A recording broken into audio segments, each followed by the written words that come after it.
Eu cresci sendo invisível. Não no sentido literal, eu estava lá nas fotos de família, nas reuniões de domingo, nas festas de aniversário improvisadas com refrigerante barato e bolo de padaria. Mas ninguém realmente me via. Meus pais sempre fizeram o melhor com o pouco que tinham.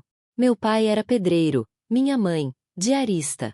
O dinheiro nunca foi suficiente, mas o amor, sim. Ainda assim, na frente da família bem de vida, eu era sempre a que não tinha. A que usava roupas herdadas. A que chegava de ônibus. A que sorria tentando se encaixar, mas sabia que não pertencia àquele mundo de aparências. Meus primos sempre tiveram tudo. Mesada, viagens, roupas de marca, carro aos 18. E eu, bem, eu sabia que não podia competir. Tentava ser educada, estudiosa, calada. A calada era mais fácil de ignorar. Lembro de um jantar específico. Eu devia ter uns 18 anos. Estava sentada na ponta da mesa, com meu prato simples de arroz, farofa e frango assado. Tentando participar, rindo das piadas sem graça, esperando não ser o alvo da próxima. Foi quando Vanessa, minha prima, a estrela da família, me olhou de cima a baixo e soltou, alto o suficiente para todos ouvirem. Você ainda anda de ônibus? Ah, que dó! Alguns riram. Outros só olharam pro lado, fingindo não ter ouvido. Minha mãe abaixou os olhos. Eu sorri. Um sorriso automático, mecânico, o mesmo que eu aprendi a usar desde pequena para disfarçar a dor. Mas por dentro, eu me despedaçava. Naquele momento, senti um nó na garganta. Uma vontade de desaparecer. Eu queria gritar, dizer algo, qualquer coisa que me defendesse. Mas eu só fiquei ali, congelada. Porque era isso que esperavam de mim. Silêncio. Eu fui chamada de humilde como se fosse defeito.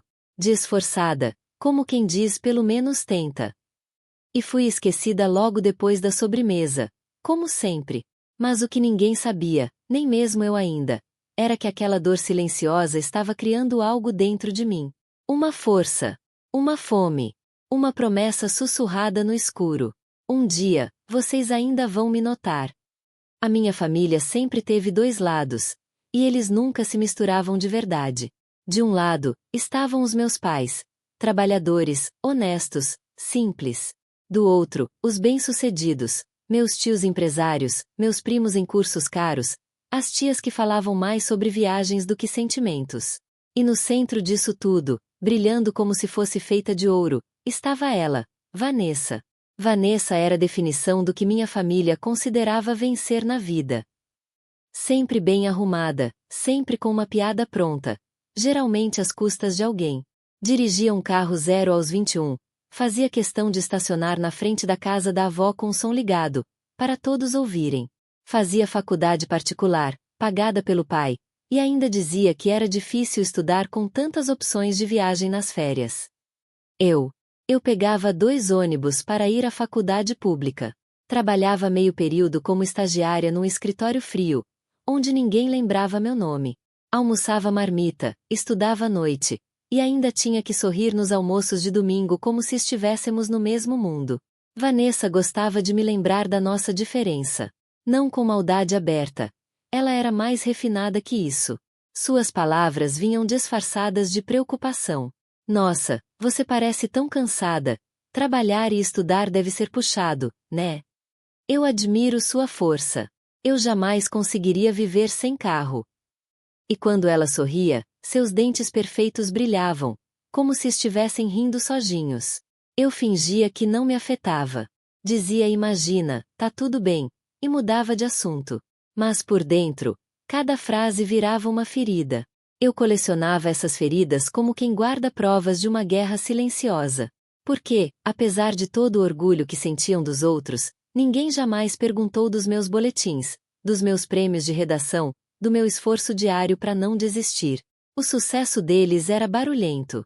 Comemorado com champanhe, postado no Instagram, comentado nas festas. O meu ainda nem tinha nascido. Mas ele estava ali, quieto, germinando.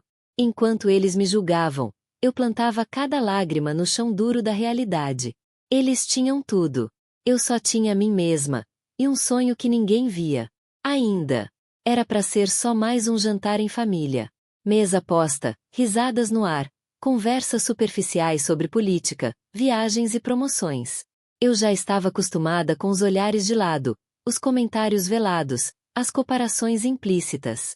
Meu escudo era o sorriso. Falso, mas funcional. Dessa vez, todos estavam presentes. Tios, primos, até os agregados. Vanessa chegou atrasada, como sempre, sendo anunciada pelo ronco do motor do seu carro novo. Entrou como se fosse uma celebridade. E talvez, para eles, fosse mesmo. Durante o jantar, como de costume, ela começou a acomodar a conversa. Contou da viagem para Fernando de Noronha, do novo Sartvates, e até das aulas de yoga com um guru de verdade. Alguém mencionou o trânsito. Eu apenas comentei, num tom leve. Pelo menos de ônibus, eu consigo ler um pouco. Foi aí que aconteceu. Vanessa riu alto, exagerada, como quem espera aplausos depois da piada. Todos pararam. Gente, a fulana ainda pega ônibus. Coitada, né? Devia pedir carona. Ou fazer uma vaquinha para comprar um carro. Os risos começaram. Um primo repetiu, vaquinha. Outro completou, a gente faz um pix. Eu congelei. Olhei para minha mãe, esperando, implorando, um gesto, uma palavra, uma defesa. Mas ela apenas abaixou os olhos e continuou cortando a carne no prato. Como se aquilo fosse normal. Como se eu merecesse. O riso deles ecoava na minha cabeça como uma sirene. Eu me levantei devagar, tentando manter a compostura. Disse que precisava sair cedo. Dei um beijo na minha avó. Ninguém tentou me impedir. Nem notaram de verdade. Mas por dentro, algo tinha mudado. No caminho de volta, sim, de ônibus, chorei baixinho, com o rosto colado no vidro sujo. Chorei não pela humilhação, mas por tudo que eu havia engolido calada até ali. Foi ali, naquele banco duro, entre estranhos, que eu fiz uma promessa a mim mesma. Nunca mais. Nunca mais permitiria que me diminuíssem. Nunca mais pediria permissão para existir. E da próxima vez que me vissem, eles é que não acreditariam no que estavam vendo. Depois daquele jantar, algo em mim morreu, mas algo muito mais forte nasceu. Cortei laços. Não atendi mais ligações, não fui mais aos almoços de domingo, bloqueei primos e parentes nas redes sociais. Minha mãe tentou entender, mas eu disse apenas: preciso de espaço para respirar. Ela não insistiu. Talvez soubesse que eu estava cansada de me sentir sufocada. Nos meses seguintes, mergulhei em mim mesma. Não havia tempo para mágoa. Só para ação. Trabalhava o dia inteiro no estágio e à noite estudava. Comecei com cursos gratuitos sobre marketing digital. Depois descobri o universo do empreendedorismo. Assistia vídeos sobre negócios online, branding, vendas, redes sociais. Anotava tudo. Li artigos, PDFs, tutoriais. Enquanto eles riam, eu construía em silêncio.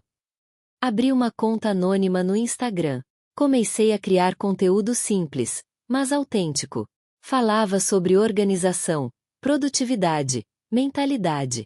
Pouca gente via no começo, mas eu não desisti. Sabia que estava plantando. Juntei dinheiro devagar. Deixei de sair, de comprar roupa nova, de pedir delivery. Toda moeda contava. E aos poucos, com o que aprendi, montei meu primeiro infoproduto. Um pequeno curso sobre foco e rotina de estudos. Nada glamouroso, mas feito com verdade. Vendi 7 unidades na primeira semana. Chorei de emoção. Não pelo valor, mas porque pela primeira vez, alguém estava pagando por algo que eu mesma criei. Com meu esforço. Minha mente. Continuei crescendo em silêncio.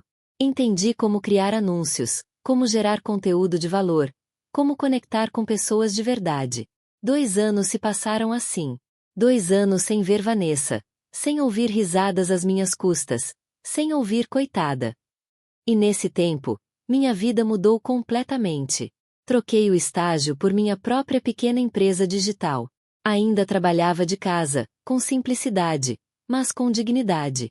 O número de seguidores crescia. As vendas aumentavam. A autoestima, também. Não postava nada pessoal. Não mostrava meu rosto. Não queria aplausos. Queria paz.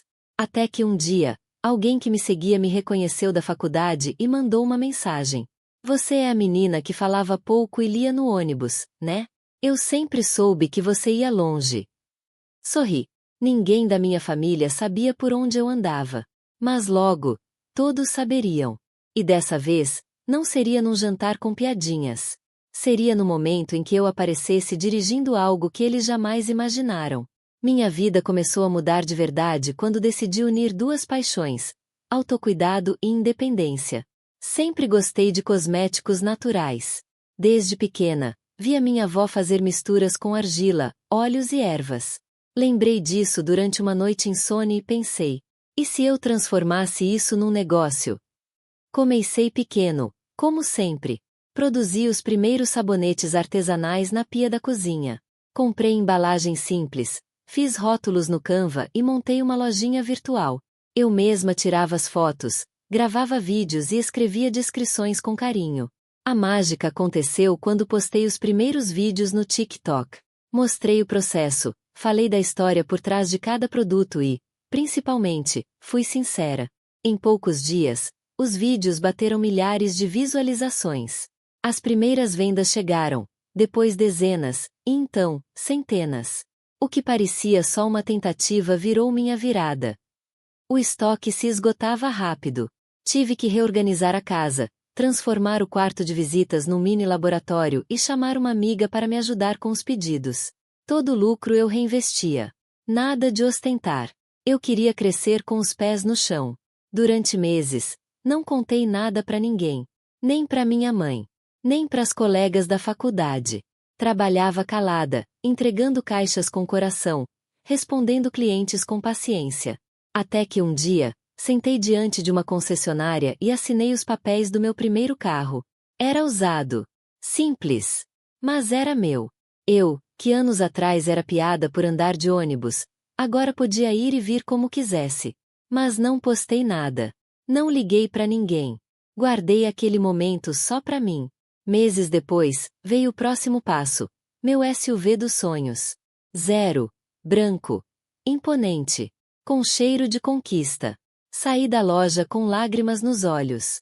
Não por vaidade. Mas porque sabia. A garota invisível agora dirigia sua própria história. E mal sabia minha família. O próximo jantar seria diferente. O convite chegou numa mensagem simples no grupo da família. Jantar de sábado na casa da tia Lúcia. Todo mundo vai. 2 corações. No passado, eu teria inventado uma desculpa. Dor de cabeça, trabalho, qualquer coisa para evitar os sorrisos falsos e os olhares de julgamento. Mas dessa vez, algo dentro de mim disse: vai. Não por eles. Não para provar nada. Mas por mim. Por aquela menina de antes que abaixava os olhos enquanto todos riam. Por aquela jovem que saía de jantares engolindo o choro no banco do ônibus. Me arrumei com calma. Nada extravagante. Uma roupa que me deixava confiante, confortável, dona de mim. Cabelo preso com leveza, maquiagem sutil, perfume suave, mas marcante. E então, peguei a chave do carro. Não, eu não ia de ônibus. Dirigi com serenidade. Mão firme no volante. Música baixa tocando no som. O coração acelerado, sim, mas não de medo. Era uma batida de vitória silenciosa. Ao estacionar em frente à casa da tia, desliguei o carro, respirei fundo e olhei pelo retrovisor. Você não é mais a mesma, pensei. E isso é bom. Saí do carro com postura erguida. Não havia plateia. Não precisava. Eu sabia quem eu era agora. E naquela noite, eles iriam descobrir também. Estacionei bem na frente da casa da tia Lúcia. O portão estava aberto, as luzes acesas, e vozes animadas vinham lá de dentro. Meu SUV branco brilhava sob o luar. Limpo, imponente, discreto e elegante, como eu sempre quis ser vista. Antes de desligar o motor, respirei fundo. Lembrei do meu primeiro sabonete feito na cozinha. Lembrei das noites viradas, das vendas por DM, do medo de fracassar. E sorri. Chegou a hora. Assim que desci do carro, senti os olhares. Primeiro curiosos. Depois, espantados. O tio parou de servir a carne. A tia deixou o copo cair. E alguém sussurrou: "Quem é aquela?" Foi só quando me aproximei da varanda que os rostos começaram a mudar. Vanessa estava sentada no sofá externo, com a perna cruzada e uma taça de vinho na mão. Riu alto com as amigas, até que me viu. O riso congelou. Ela tentou fingir naturalidade, virou o rosto, mexeu no cabelo, olhou o relógio. Mas seus olhos diziam tudo. Surpresa. Insegurança. Inveja. Minha mãe foi a primeira a se levantar. Correu até mim com os olhos marejados. "Filha, que carro é esse?"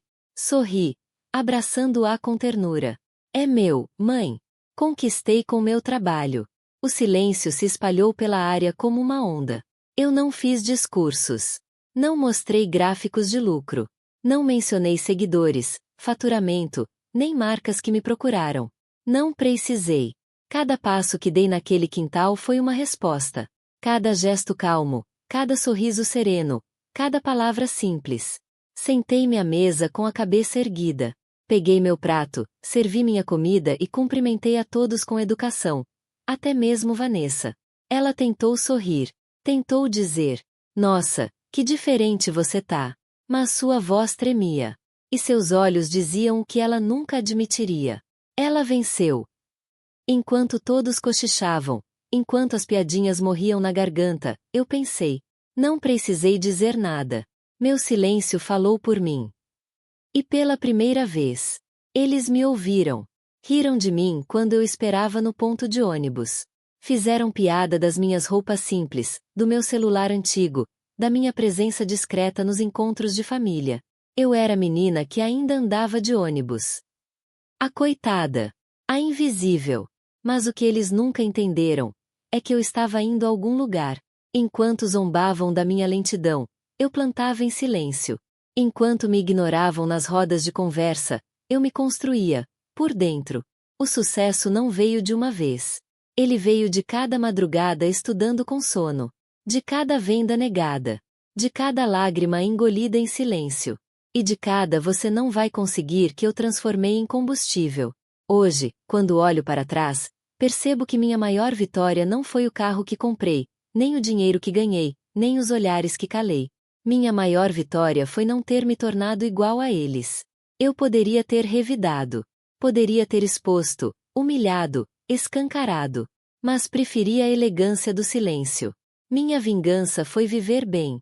Minha resposta foi o meu brilho, calmo, constante, verdadeiro. Quando cheguei naquele jantar dirigindo o SUV dos meus sonhos, todos me notaram.